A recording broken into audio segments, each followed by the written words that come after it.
चला तर सुरुवात करूया।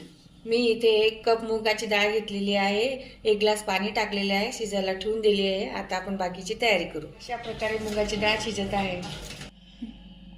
5 ते 6 हिरव्या मिरच्या, लसूणच्या पाकळ्या, जिरं, मीठ,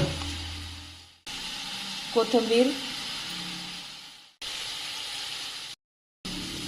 मी अशी डाळ शिजवून घेतलेली आहे, तुम्हाला दाखवते। तेल गरम झालेलं आहे, मोहरी, जिरं,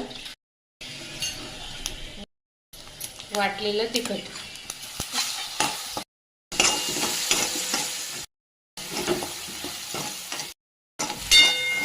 आता चांगलं हलवून घ्यायचं आहे कांद्याची पात।